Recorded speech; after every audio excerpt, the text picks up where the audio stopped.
mirror hangs above a bent and broken sink. In a fierce discharge of masculine energy, someone has ripped half the faucet off.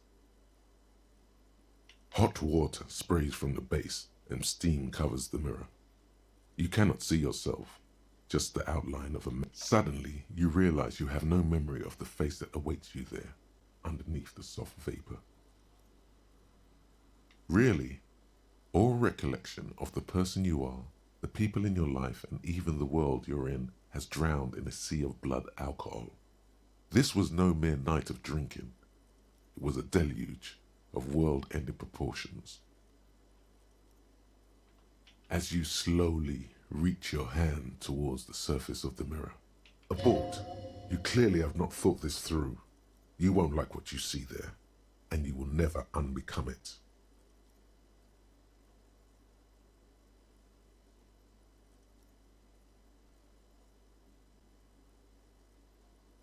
Behold.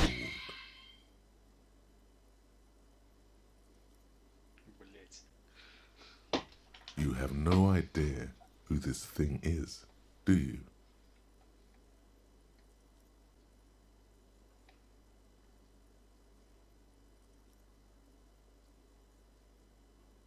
Too late. You clearly have rigor mortis on your face. Or wait, is that an expression? Are you trying to make an expression with that face? Why?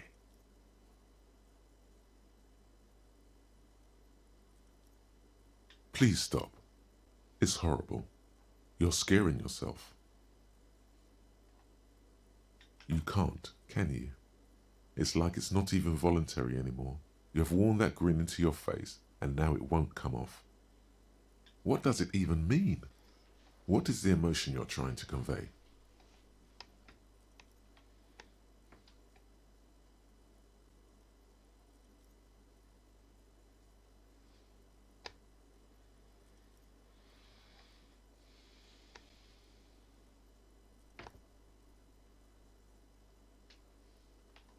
You are correct.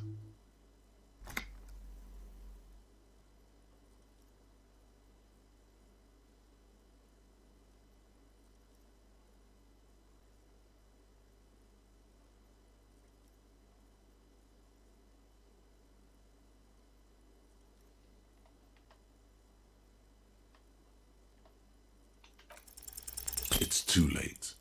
Like an image on film. The expression belongs to your primary motor cortex. It would take a minor neurological miracle for you to cease producing it.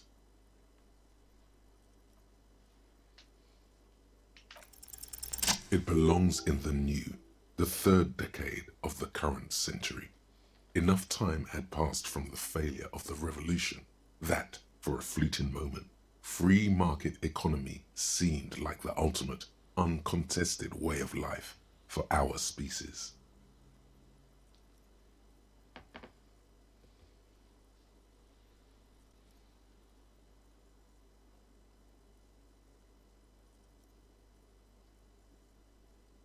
Things were good. It was smooth sailing. People made gold and champagne-tinted interiors and facades to suit the times, calling this the new style. But more importantly, disco happened. For Revachol, your city, that meant only one thing. Guillaume Lamillion, out of the dazzling swirl of disco music, in an open-air boîte de nuit somewhere in Revachol West, Guillaume's blonde mane appeared on the screen. He sang some bullshit. Then he made the expression.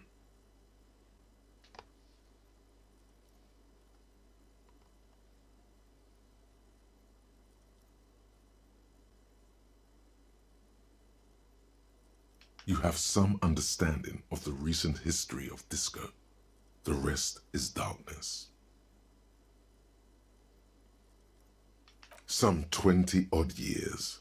There is a vast ocean of time between right now and the expression, looking good on you, or anyone.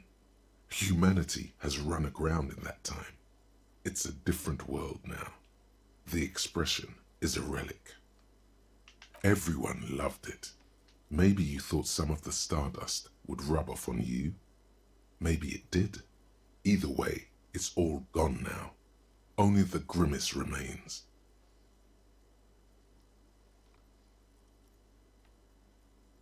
The click is used to spur on a horse. It also features heavily in Guillaume Le Million's regional mega hit, Don't Worry, Your Pretty Little Head. It doesn't have to be.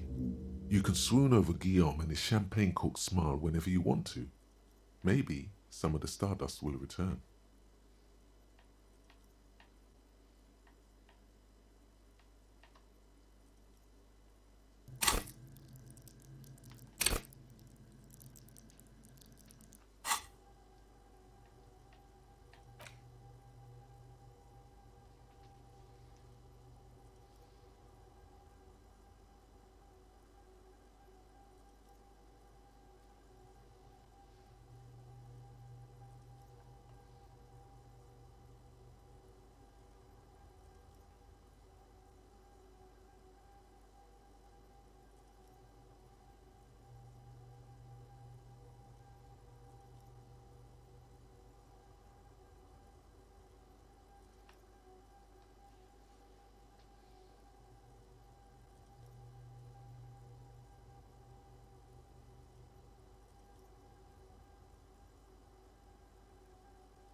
Still not happening.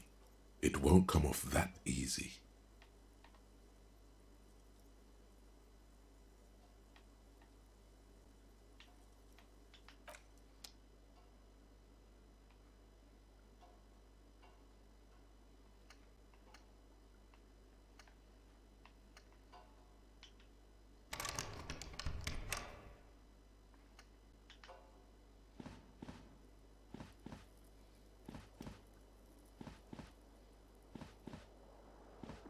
This fan has two chain pull switches.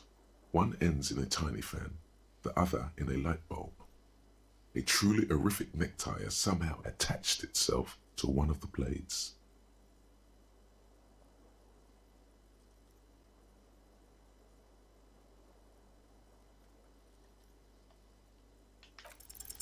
You swoop up and catch the tie.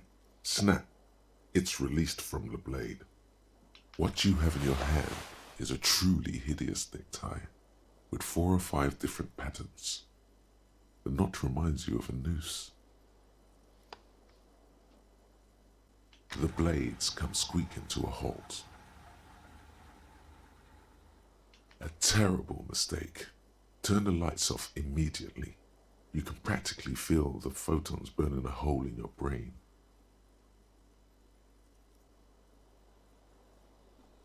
Your eyes burn with photosensitivity. It's not good. The lights are off again.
You hear a jingle.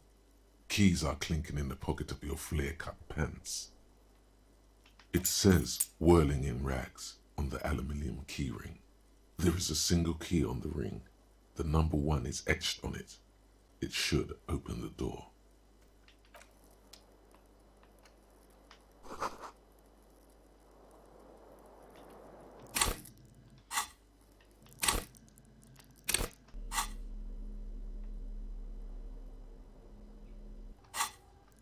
Блять, как это?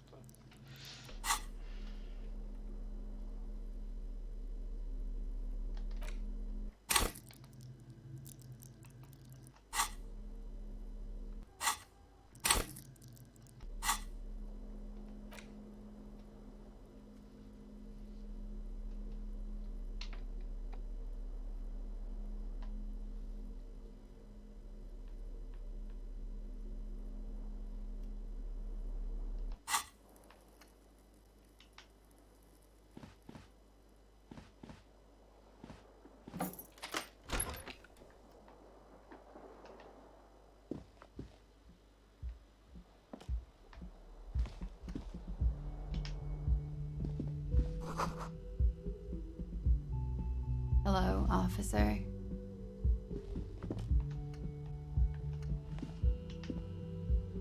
The young woman raises a cigarette to her lips. Her eyes are brown and her face is speckled with birthmarks. She can't be more than 28.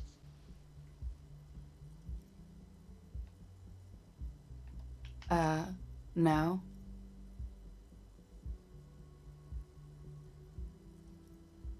Because you're a police officer, sir.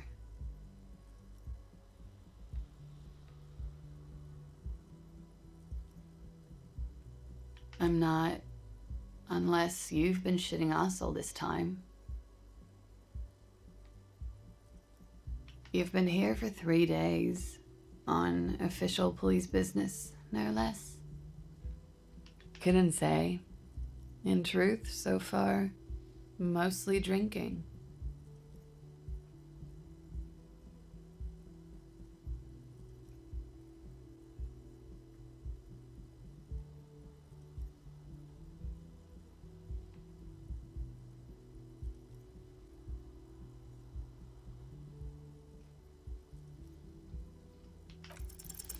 The words have already left your mouth. What was that? That's not even how words are used. What did you say? Come on, say it again.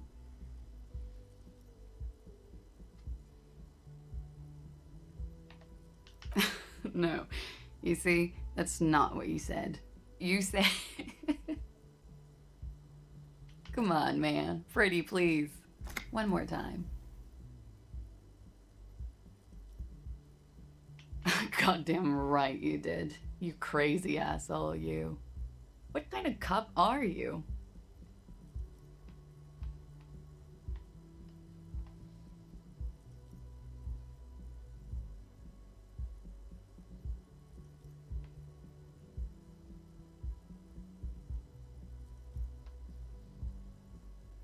Okay, sir. I have to ask. Do you really not remember? Just like that? You drank so much you lost your memory?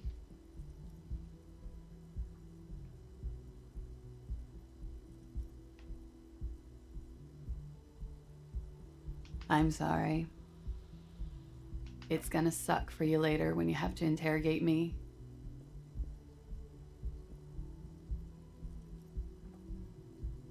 And for the record, no, I didn't do it.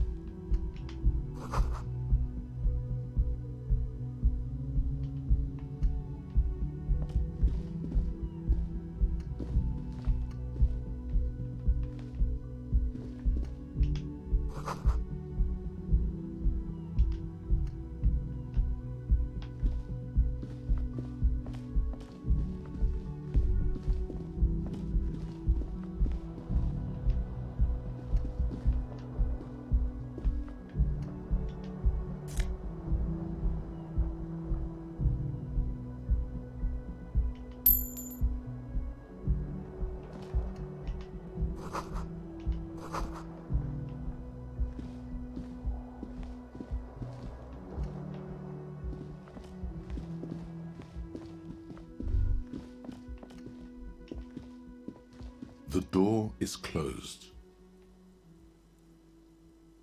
There is no answer. You hear the shower being turned on. A tremendous loneliness comes over you.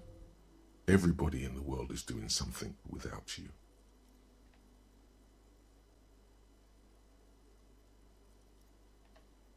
The door is indifferent to your loneliness.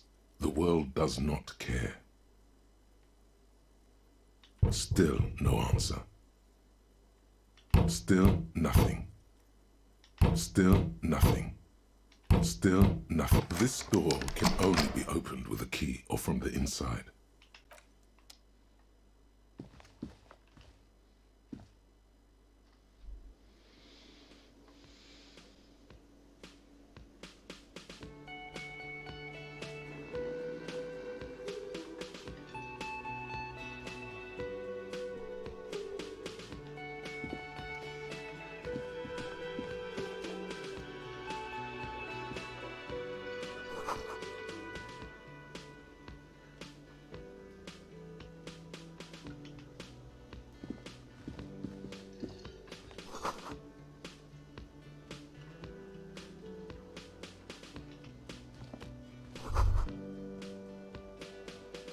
You should totally sing karaoke here, the first chance you get. Your emotions need to be expressed. People need to know your vast, oceanic soul.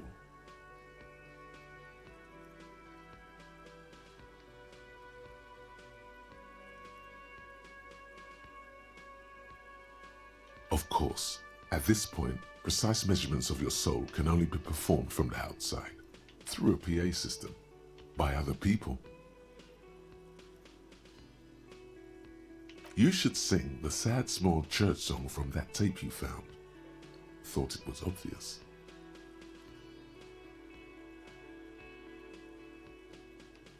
No, don't sing the happy song. It's stupid. Sing the sad song. You would need another copy of the tape first, though.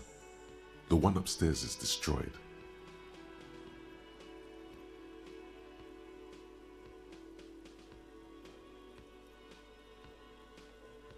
You should sing the sad small church song from that tape you found. Thought it was obvious. Serves them right. You would need another copy of...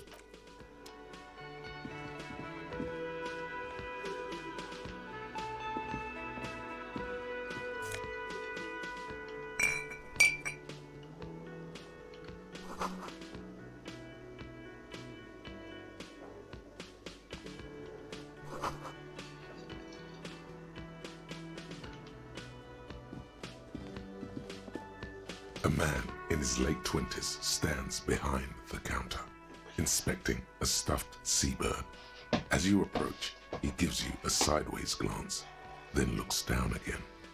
That was disdain in his eyes. Even now he's purposely ignoring you.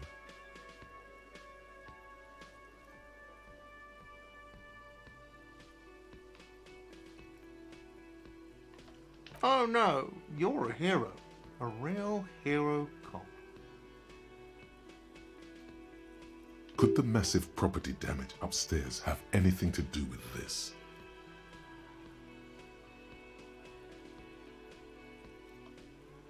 Am I? Or did you ride in, take the body down, solve the murder, and not trash my hostel room?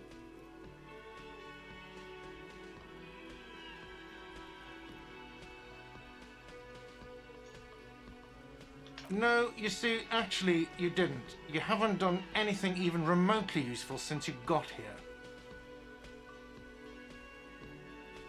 No, I haven't seen you around. I'm not always here.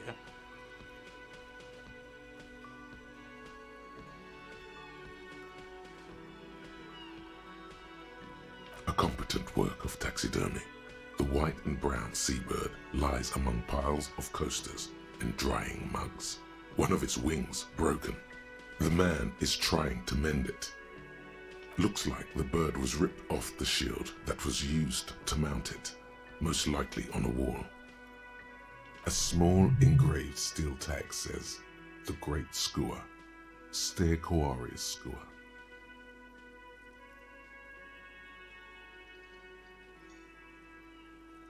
Something about it makes you feel bitter.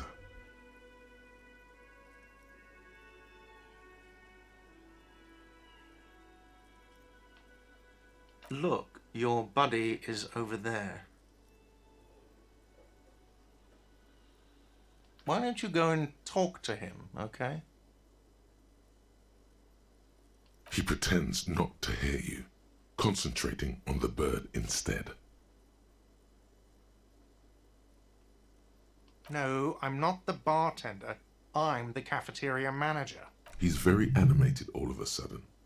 This seems like a touchy subject. I have 3 cafeterias to manage. 3. Sylvie tends the bar here, not me. I'm only standing in. She just, you know...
Hello, sweetie.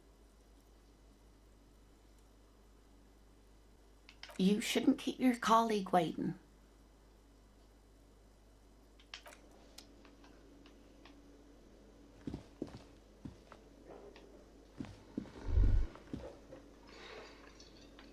That sugary black rum stain on the counter makes you teary-eyed with joy. It's almost touching how syrupy and sticky it is. How long have you been up already?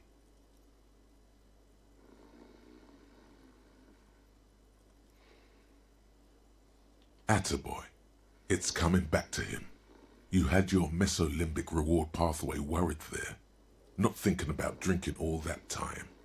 It was like you weren't yourself.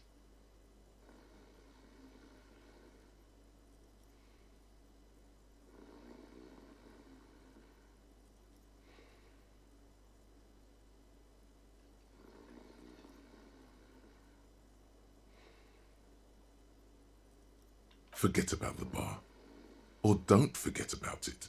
You should totally try to get a drink there too. But first, you should lick that stain off the counter. You press your tongue against the counter. The stain is crusted at first, but after a couple of licks, it starts to melt like a snowflake. If snowflakes were made of spiced black rum, maybe it's your imagination, but there's already some lemonade in it too. And some human hairs. You could definitely go for some more. The titillating scent of alcohol in your nostrils was beautiful.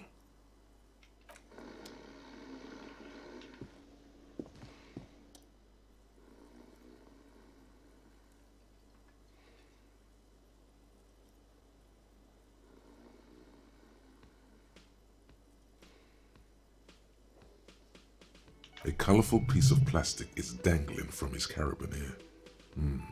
Makes your fingers itch. On the counter, rolled out of his open hand, you see a blister pack of headache medicine.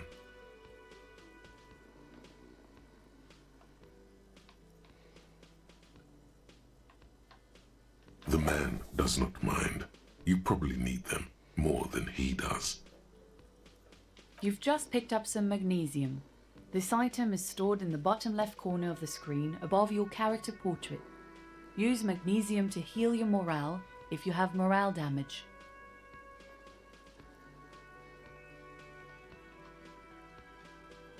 It's a dock worker's ID, doubling as a shift card and a job permit.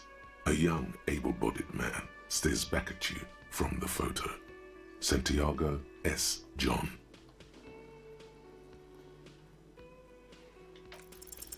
Your fingers find their way into the shackle, flicking open its spring-loaded gate.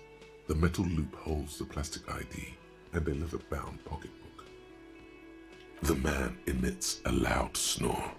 Is he about to wake up? Doesn't look like it, but you never know. Better be quick.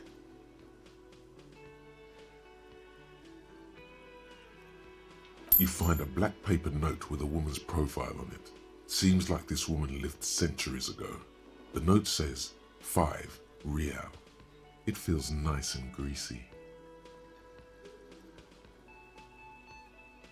You don't really know what this is for, but you get the feeling notes like these are super important.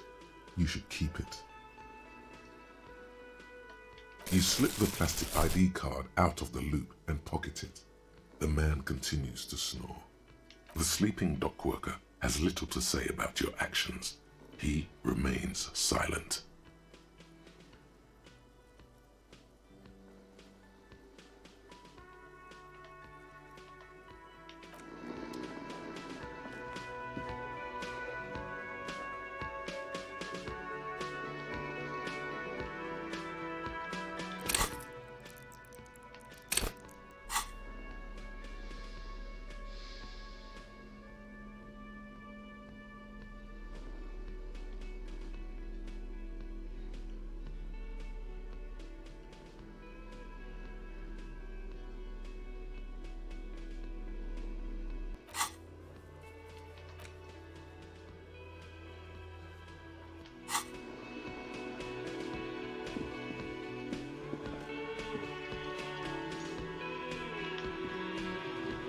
A bespectacled man in an orange bomber jacket is tapping his foot on the floor. Looks like he's waiting for someone. As you approach, he narrows his eyes and extends his hand. On the sleeve of his bomber jacket, as well as on its back, are the same enigmatic white rectangles as on your blazer. Hello, I'm Kim Kitsuragi, Lieutenant, Precinct 57. You must be from the 41st. You realize he's waiting for your name. This is your chance to come up with a really good name for yourself. Get creative. Conceptualize.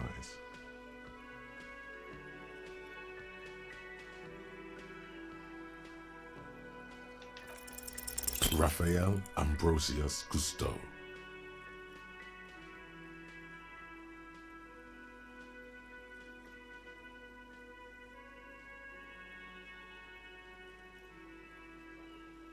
No, you won't. Raphael Ambrosius Cousteau is one classy name, and you're one classy cop. Say it. Yes, well. It looks like we had a little scheduling error on Sunday. Saturday too, actually. Have you had time to talk to the manager here?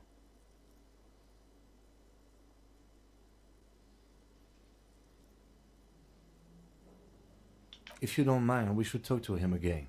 Ask him for a rundown of the area, now that I'm here as well. I understand the scene is out back, right?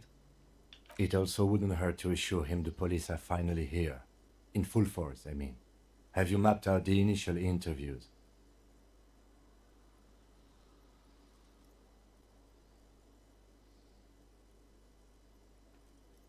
Good. But even if you haven't, we'll have time for that after we take a look at the coroner's case. Have you removed the dead body from the tree?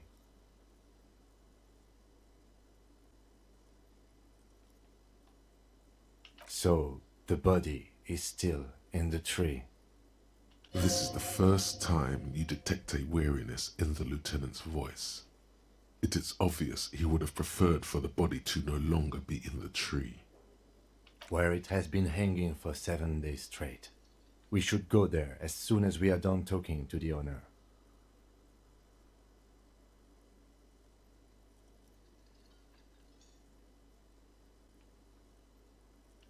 you, officer.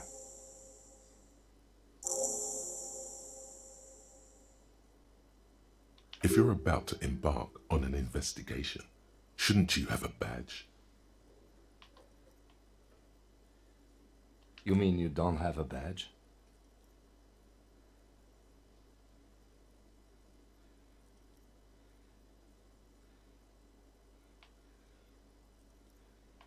Losing your identification card is a serious matter.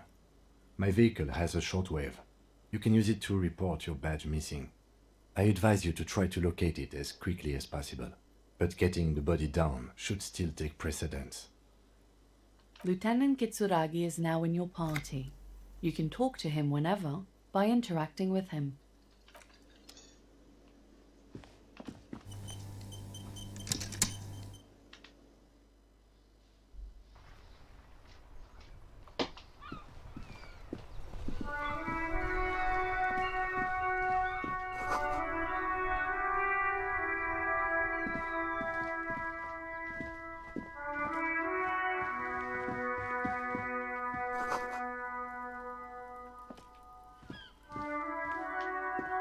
An old call box with a matrix of push buttons lists all the companies in the East Delta Commerce Center.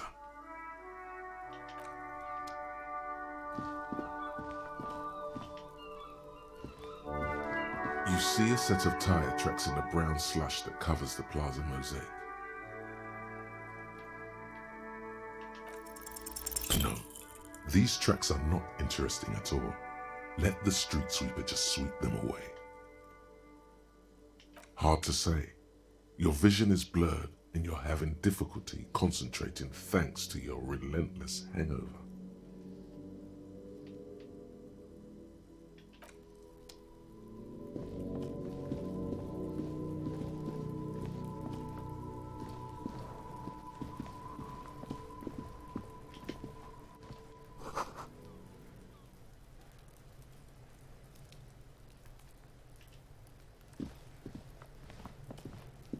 This trash container is locked.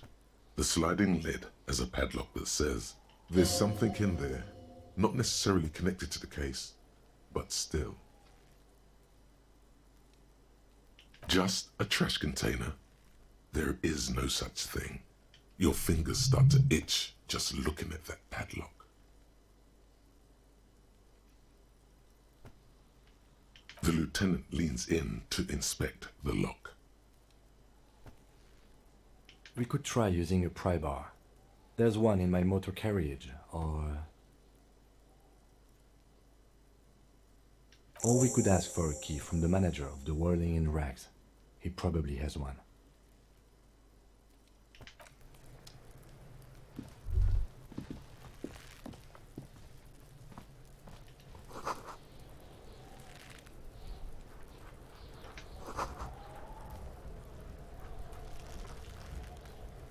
The corpse looks at you with bulging white eyes. The face around them does not look human. It's swollen and ready to burst. His lips are fish-like and his tongue like a ball gag in his mouth. You seem to be holding your breath. A cargo belt twists his neck at an unnatural angle. The body below appears stiff. It's letting out an ungodly rot. The smell seeps in even through your clenched nostrils.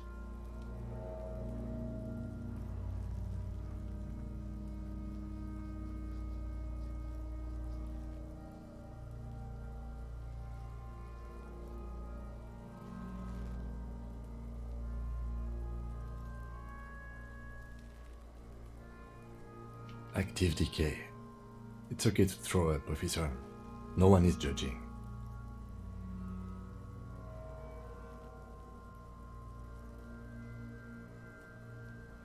He's about to blow! Cop's gonna blow, Kuno!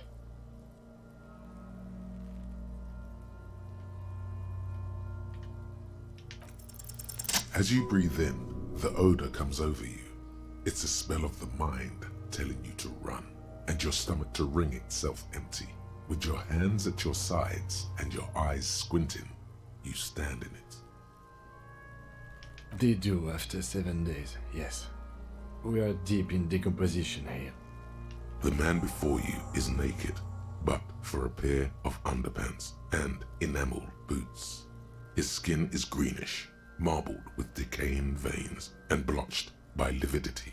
A fading web of tattoos covers his chest and shoulders.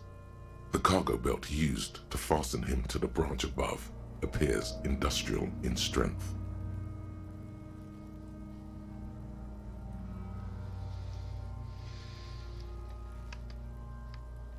The material appears to be ceramic. Its clean white stands in stark contrast to the decaying flesh above the knee. The man wore thick polymer socks, probably for padding. A fine array of interlocking plates covers them.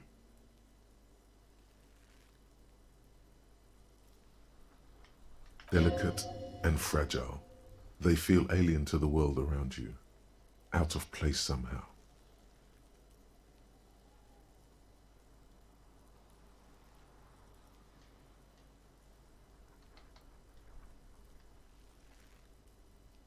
These are clearly not boots. They're armor, possibly part of a larger set. Indeed. Technically speaking, these are sabatons, not boots.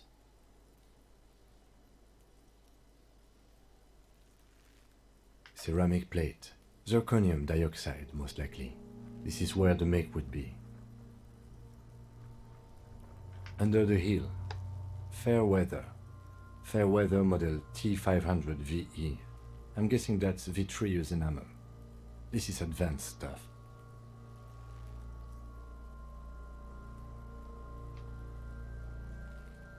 It is. It's expensive. We've requested similar material for our tactical units for years now. The constabularies deemed it too costly. In that time, we've lost 6 men to semi-automatics.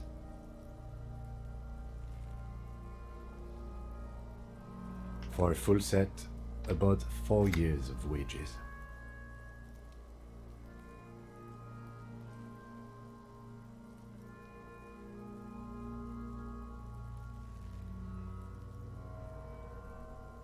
By catching, do you mean let's not log them as evidence? Let's steal them?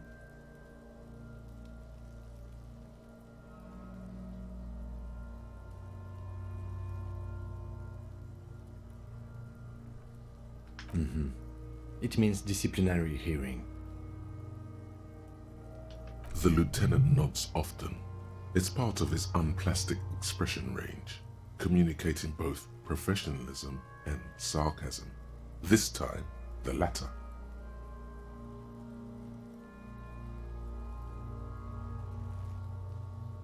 The locals probably scavenged it. It would be odd if he had more on after 7 days.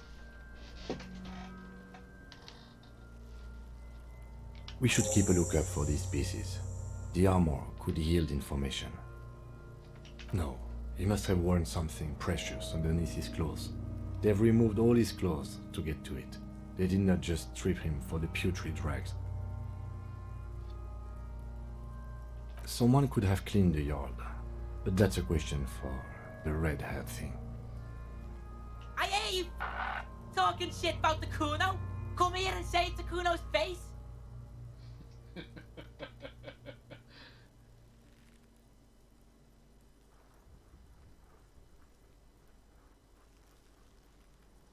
You wanna fuck me, huh?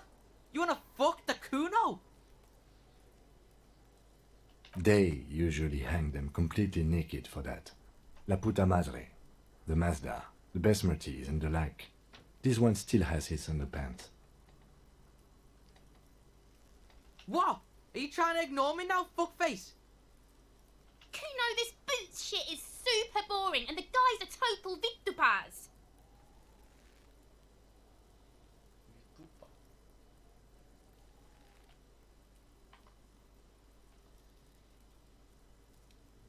That's for us to find out. My initial report on the area suggests he was a security guard for the harbor company, but that's just hearsay.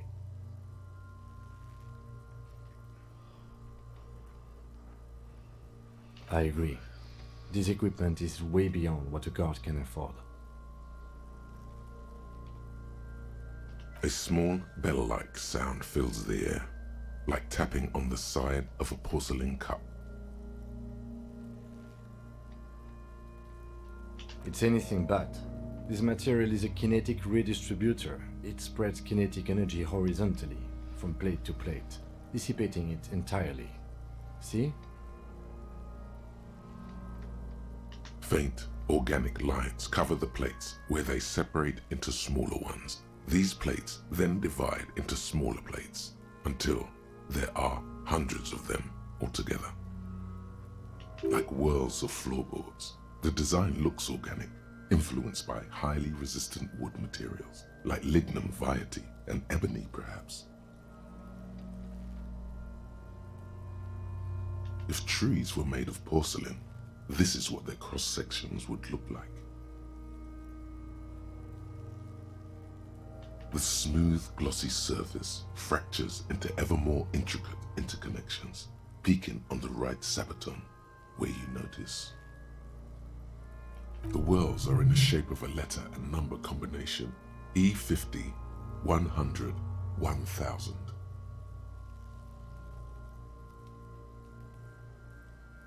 Good. Can you read it to me?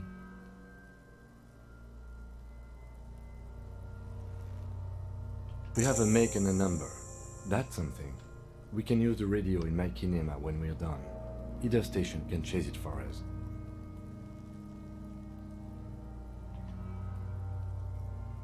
This feels dangerous. Are you sure? The stench fills your nostrils. As you push downward, an ominous creaking sound comes from above. Stop!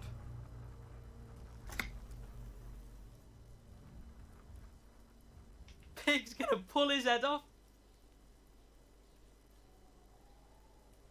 Brutal!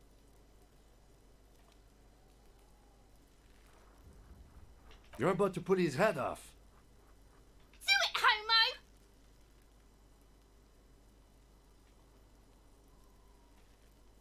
Yes, that's what I said. You'll compromise the coroner's case if you do. So please, don't. What are you trying to achieve anyway? Why are you hanging on to that boot?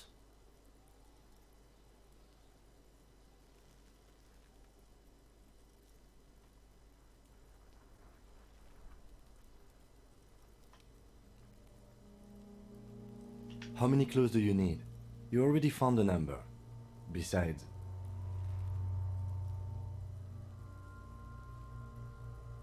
there's no way you're getting them off.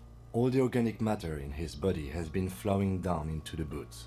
They are fused to his feet now. Why do you think the locals haven't scavenged them yet? You're sure there's a way to peel them off, but first the body needs to be down. And second, it would probably be better if the lieutenant wasn't around.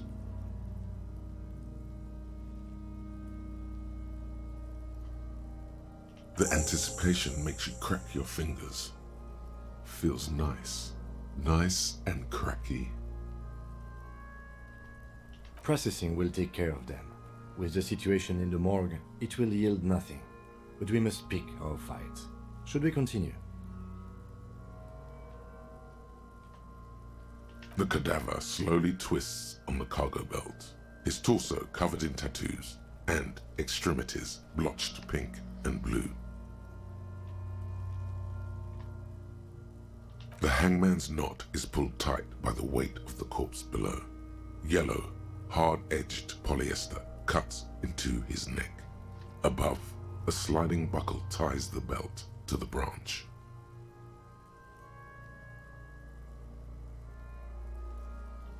Industrial strength, the kind used for tying cargo to lorries.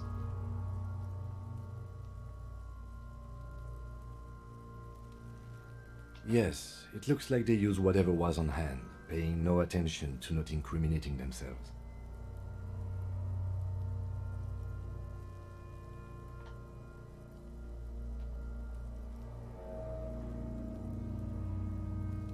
It's not merely polyester, it's steel reinforced. See these lines? This is where the wires run. I see rabbits for more than 20 strands.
This makes getting him down much more problematic than I had assumed.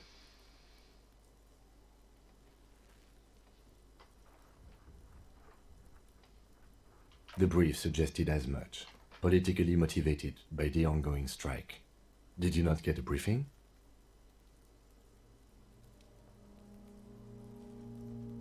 Then you should ask me the first moment we get.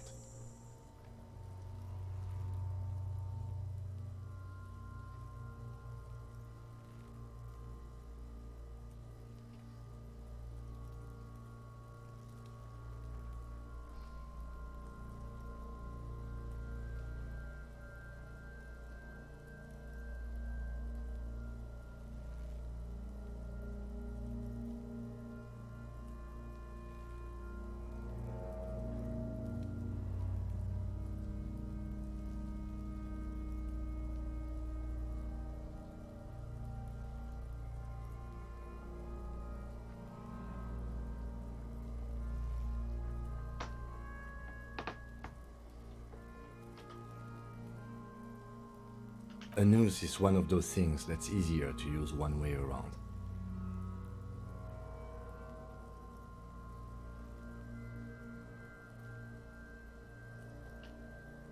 That ladder can't carry a grown man. I didn't see any splintering either, did you? I think they lassoed the branch, then pulled on the belt to close the buckle.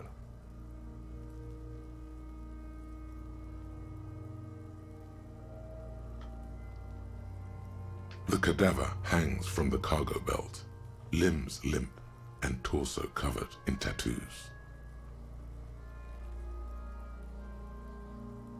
An intricate web of blue lines stretches across the torso, from the right shoulder to the solar plexus. Each time they intersect, a small white star is formed in their crossing. Hundreds of fading asterisks riddle his skin. Their concentration is highest around his heart. His corpse is marked by stars.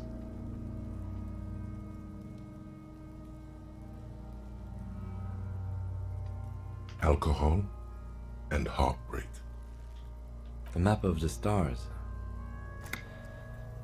I do see some similarity to astronomical charts. Great Century Messinian, maybe. But this seems more particular. Customized somehow. As if someone left out most of the night sky, filtering it through personal choice. The principle of this filter remains unknown to you. The thought dissipates, and you feel as though you were only half right. So am I.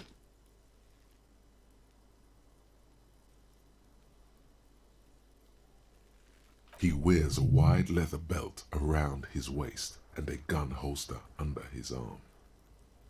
He takes a thin piece of milled aluminium from his coat pocket and pulls it open.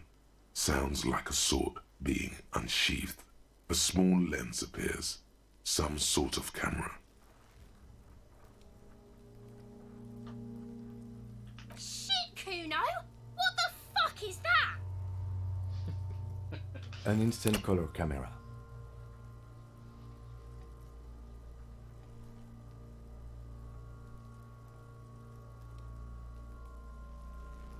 I have only 2 ampoules, so nobody move.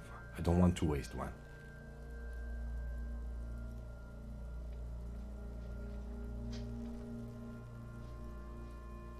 A sound, a shrill flash, followed by the breaking of a small ampoule of glass. You see streams of color pour onto the thick, glossy piece of paper, rolling out. In case we need it. Приветики. О, кого повесили? Не знаю, разбираюсь, расследую. Что нового? Да ничего. Да, блин, Все нормально? ну типа. А? Ну да. Не знаю, блин, что-то... Яичницу поел и спину прихватило. Может, я отравился яичницей. Не знаю. Я еле встал.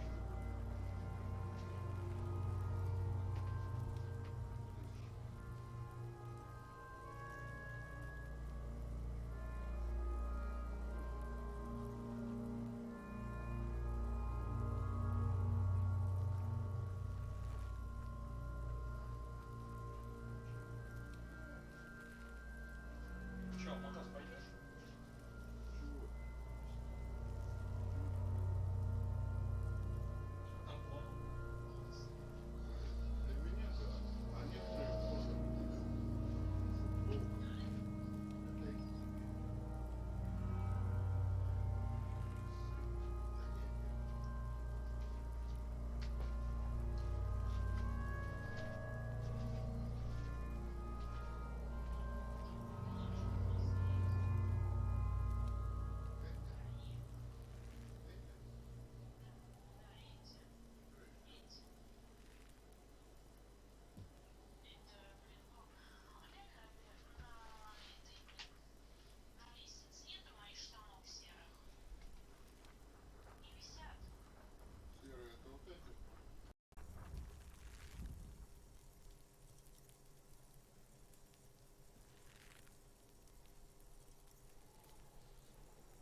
Yes, it is pretty cool, isn't it?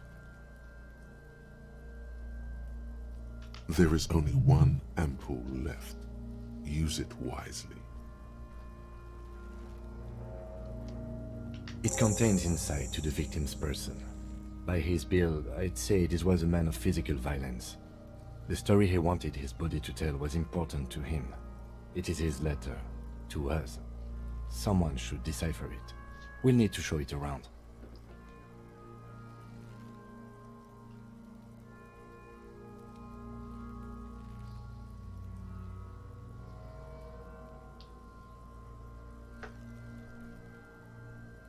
Sure, just don't lose it.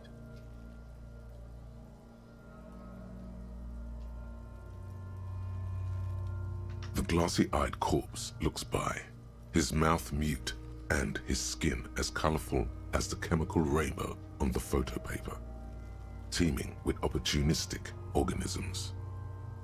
You've acquired an interactable item. Investigate this item further by going to the Interact tab in your inventory.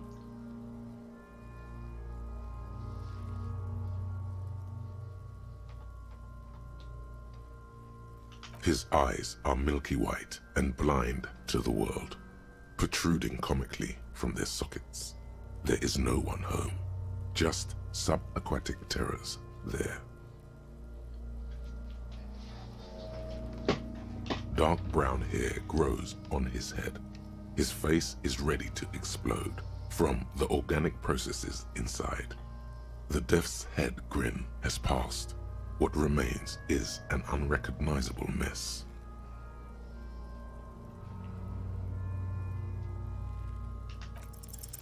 I'm gone.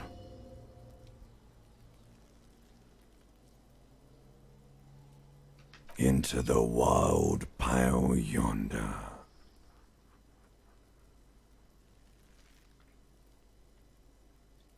In the past, way out in the west.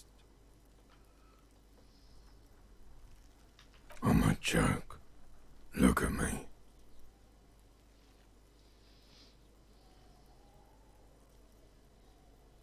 There is nothing funny about jokes either. A killer, a motherfucker, and a killer. Go ahead, Cobbo.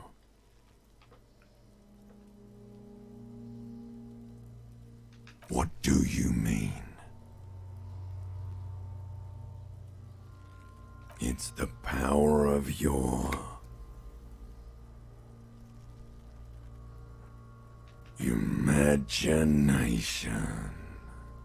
Go ahead. Ask me more questions. You fucking love questions. Because you're a copperoonie. Look at all of them go. Do you want more questions?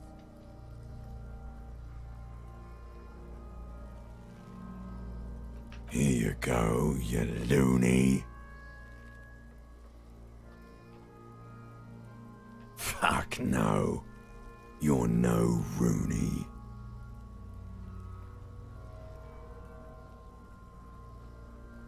No, you don't. Between you and me, your name is probably Harry. Because you have.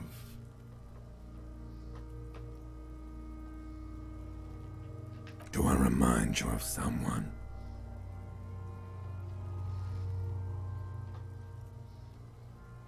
There you go. Look at that bright kid. We're birds of a feather, you and I. Soon you will be just like me. Just keep drinking and having a good time. Feeling nausea, vomiting, tenderness or pain around the liver area, tiny red lines on the skin above waist level, more like days, Coppo. The clock is ticking. Your liver tells you so.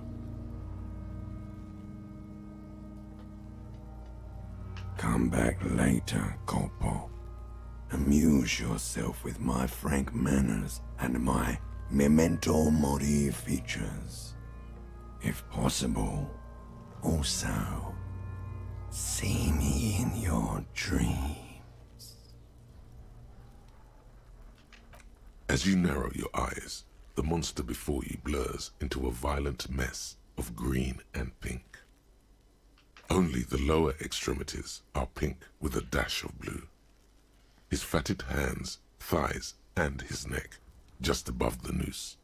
The rest of the corpse appears dark green in the cold spring air.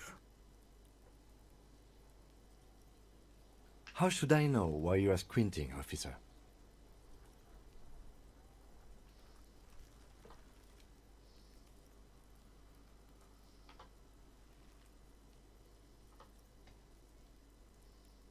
Oh.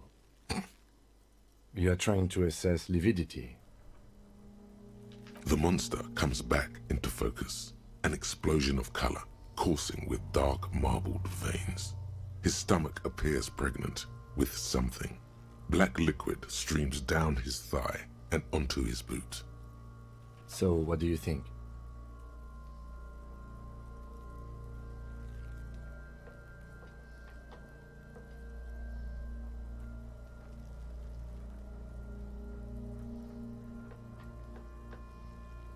I agree. His personality is no longer a part of the world. Totally dead.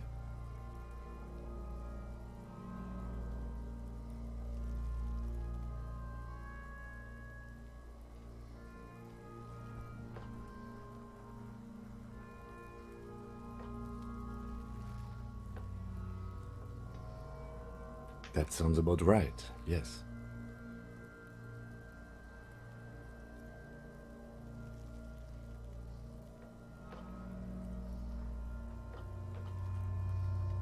I do. Most of them are post-mortem.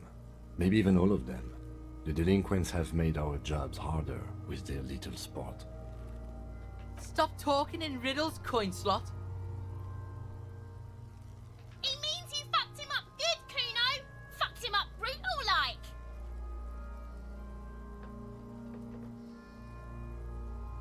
I think he was upright immediately after death. Blood has gathered in his hands and feet, and his neck. The noose acted like a tourniquet, keeping the blood in his head. The hypostasis here is in tune with the hanging. That's what I think. Everything here seems to corroborate that assumption, but we should still get him down before assigning a probable cause of death.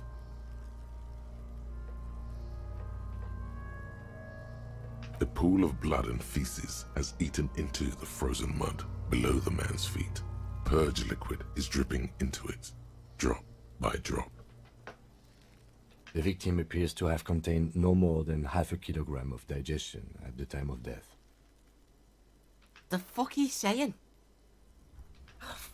Talking about shit.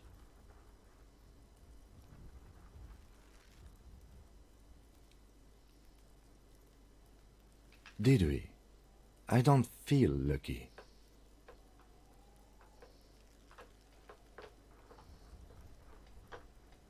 A pool of The victim... The fuck? Talking about shit. malicious laughter erupts in the yard. Sounds like seagulls. Big's head is a... The lieutenant's face is made of stone. But there is no breath to catch. Only the cadaver filling the air and your nostrils. Of course. You have questions, don't you? The power of come back later, Corpo. Are you sure we finished the preliminary examination of the cadaver? We might miss some of these things once he's done.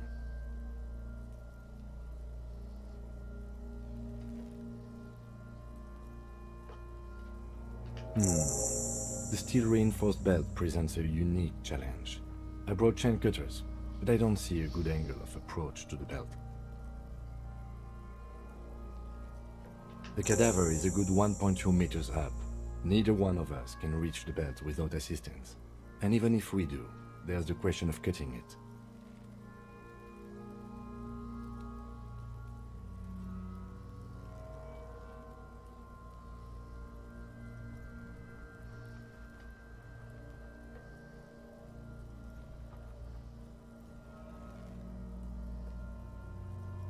Yeah! Bang bang time, pig! Shoot his head off! How?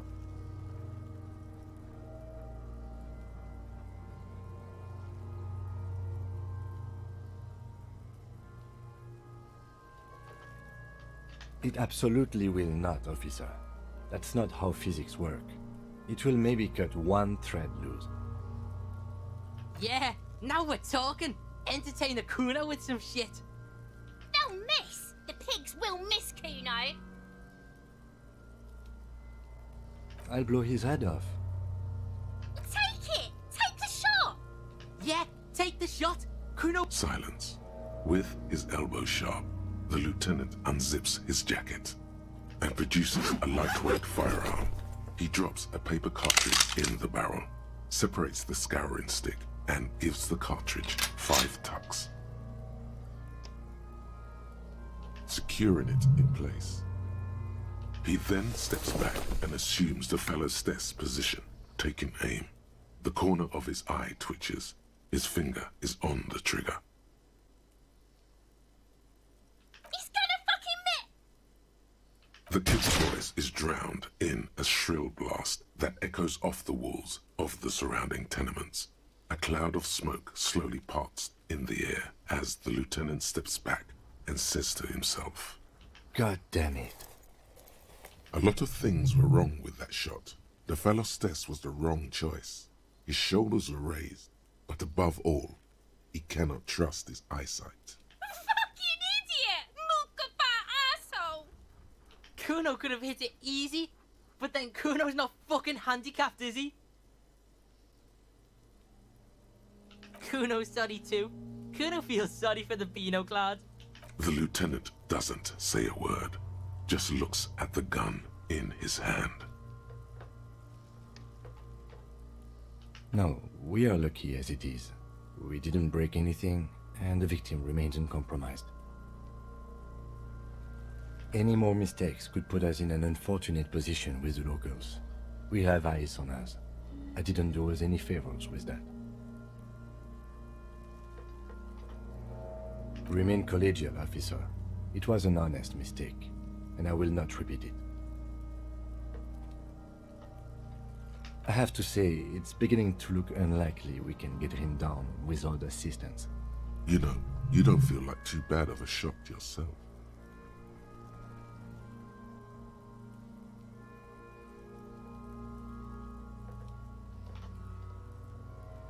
Climb up there and saw the branch? There has to be a less risky way, with less falling down of trees.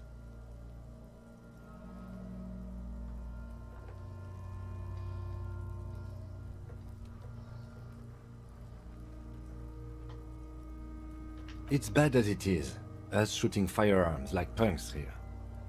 Go ahead, I'm not stopping you. Just don't hit the victim.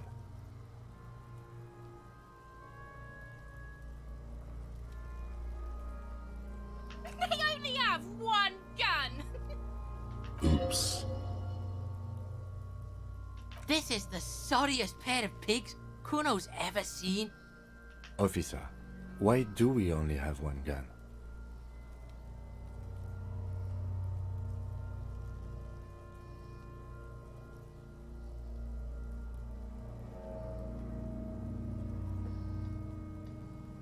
That is even more unfortunate than the badge. You need to contact your station about it as soon as possible. Try not to lose this one, please.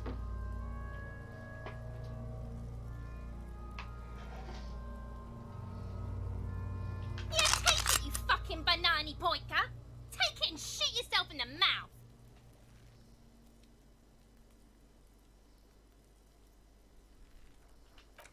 The buckle comes into focus in your sights. You stand with your feet planted firmly in the ground and your left hand supporting your gun. Why don't you just shoot yourself in your mouth? At least you won't miss.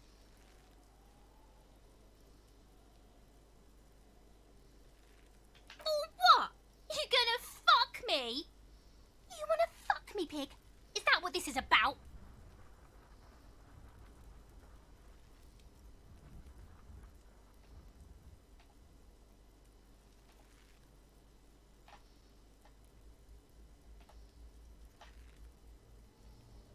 Your field of view narrows. The branch slowly moves, becoming entirely two-dimensional. The metal buckle glimmers, catching the morning light. Look, he's crying. You gonna cry now, fucking faggoty? Do it! Set me free! You feel as though it would be dangerous to set this creature free to roam about the cosmos. Don't. Do it!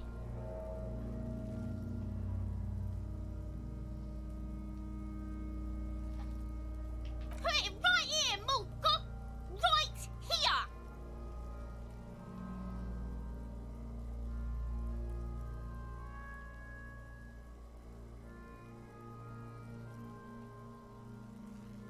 Intense shit, Copper. Could waved his gun!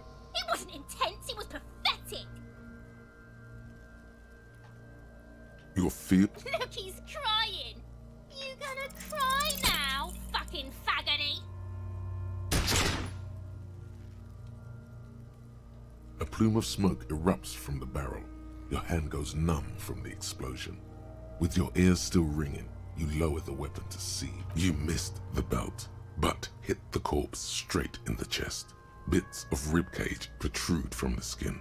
No blood, only a murky sludge dripping down his belly. Oh my god, he's gonna fucking cry! I knew it!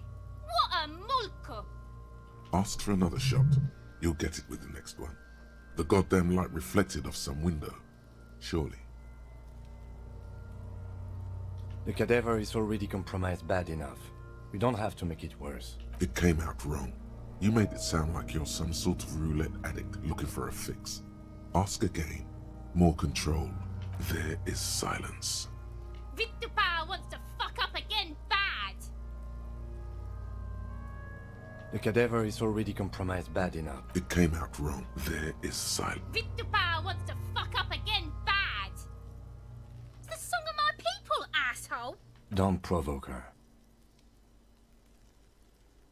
Shot him in the chest! What a fucking idiot!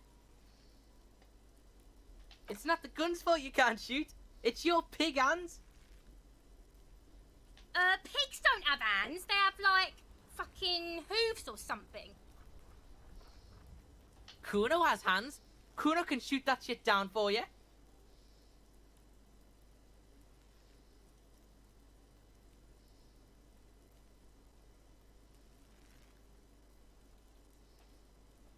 That's preposterous! What are you, a fucking earl? We still need to get him down somehow.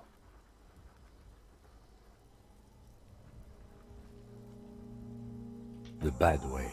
The way I didn't want us to. By asking the harbor for help.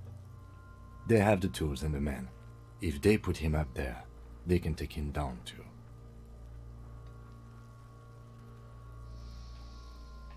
To ask the suspect for help with the victim's body?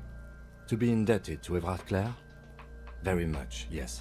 Which is why I would have preferred us to handle this ourselves. Clearly we can't. Suck my dick, bitches! The leader of the Union. A dangerous and corrupt man, from what I hear. You don't want to owe him much. Yeah? Don't go being someone else's bitches.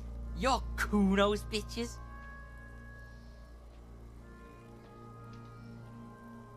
From the gates, by negotiating or fighting. I'm unenthusiastic about fighting. Or we can try to find some secret third path. It's unlikely though.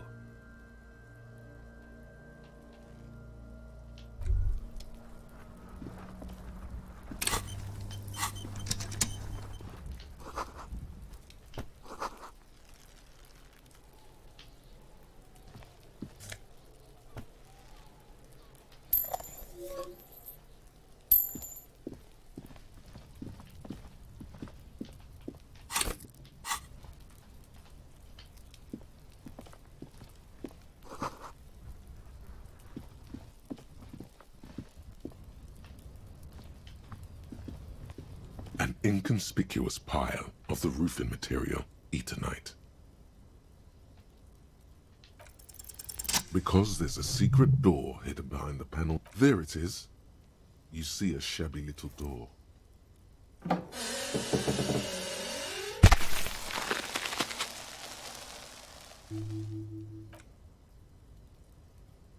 What is this then?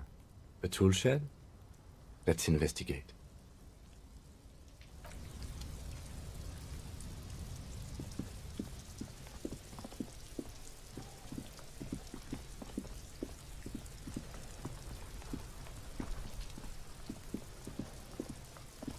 There are several footprints in the mud, left by work boots. Anywhere from 6 to 12 pairs have walked here. Heavy workers' boots with reinforced toes and hobnails all over the yard. Isn't this something an industrial worker would wear? Noted.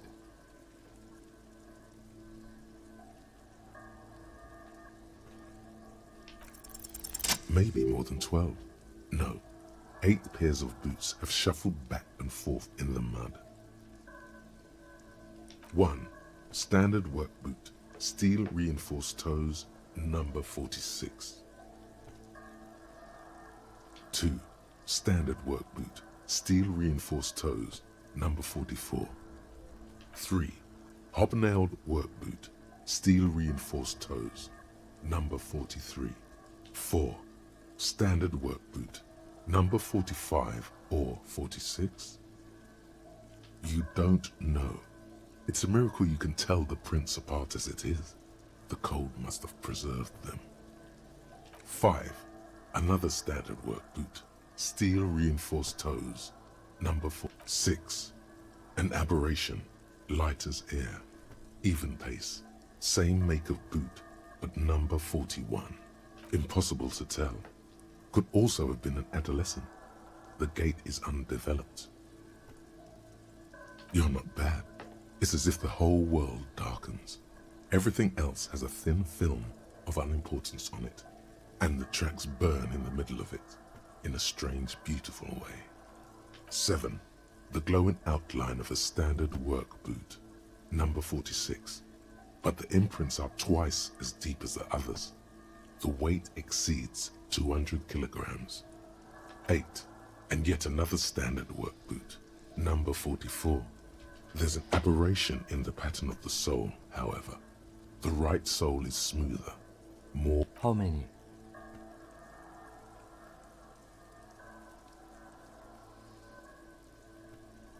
I was pretty off then. I counted 20.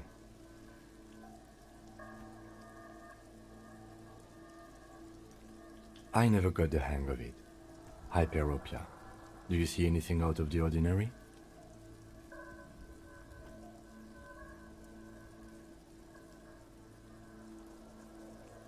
A woman or a kid? Understood. Anything else? 200? Could it be the combined weight of 2 people, one carrying the other who's tied up? Let's say a heavily built worker carrying a similarly built, soon-to-be-dead man. He might be right. 200 kilograms of living weight is unlikely.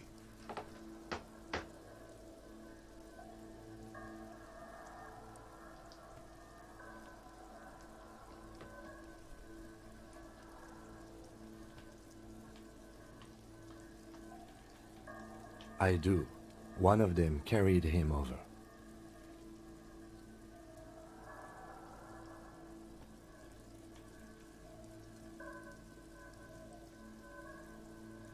Interesting. Let's name it the old soul. Someone operating a workbench with a pedal, like a joiner at the harbor. Or maybe a drummer?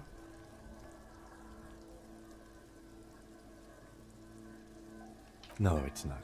Forget I said it. We are not looking for a drummer. Perhaps it could be a driver. A driver would wear out the right shoe before the left. The accelerator is on the right.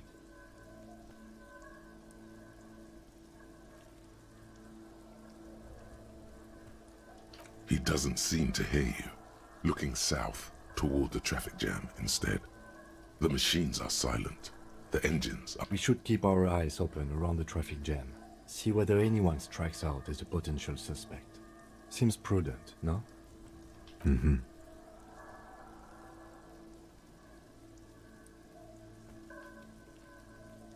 A week, maybe? 7 days would fit the time frame provided to us by the caller, who reported the hanging. It is not impossible. I pulled last week's forecast for coastal Havashol. 7 days below freezing. The day before, the day of his hanging, was the last warm day. Correct again. Sub-zero temperatures would preserve the tracks in a good state. The commotion here could have taken place a week ago.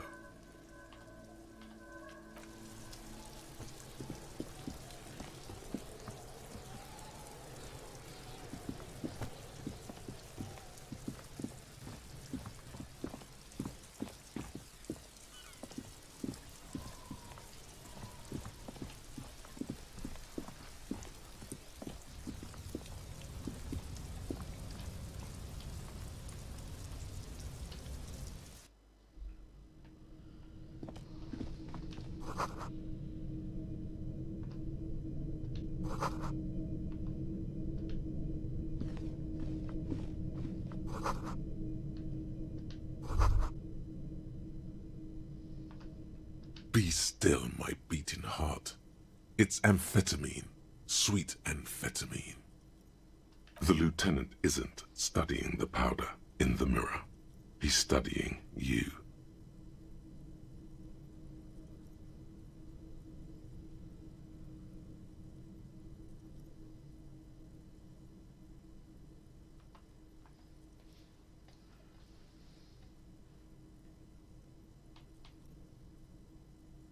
No, I'm just a regular detective, thank you very much.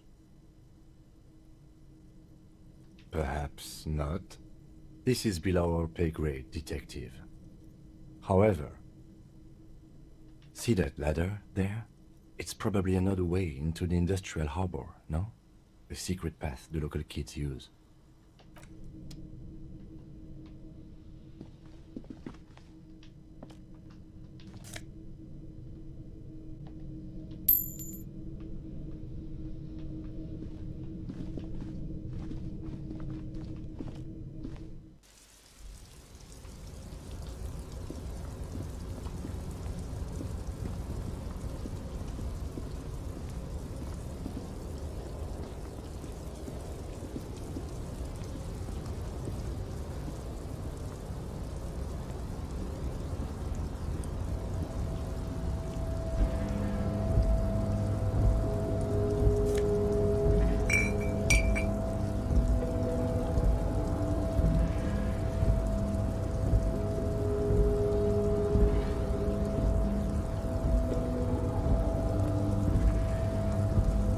Looks like someone left his tarpaulin cloak hanging on the railing here.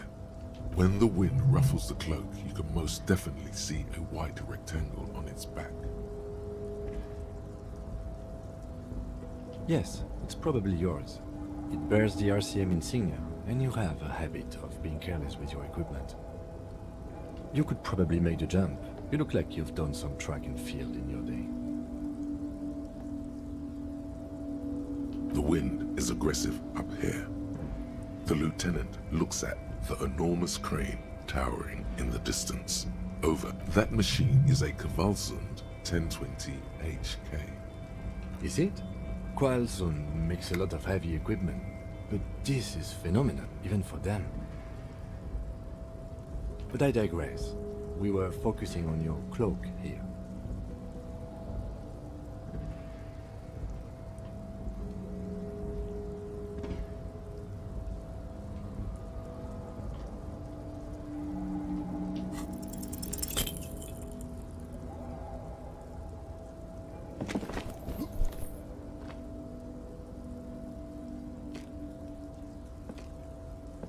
Nope, no.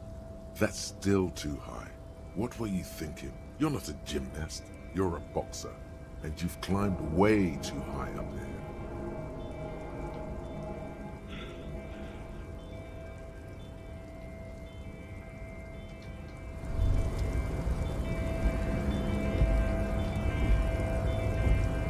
Despair creeps into you, getting fat on your weakness. Whatever noble intentions you once had, you're still coming up with sentences. That's a step up from total annihilation, right?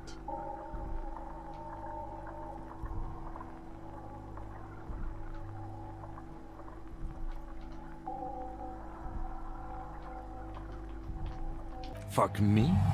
Please leave the rage you have for after we finish the investigation. Nothing you can say would make you feel any better now. Cop gives up the detective genre for social realism. Another police officer resigned from the RCM following a nervous breakdown. He now lives under a bridge, drinking and occasionally throwing excrement at passers-by, shouting, "I never loved that woman." When asked to comment, former colleagues objected to the theory that his psychological disintegration was precipitated by his wife leaving him. "It's because the Furrows lost that match," said Captain Ptolemy Price, once the man's superior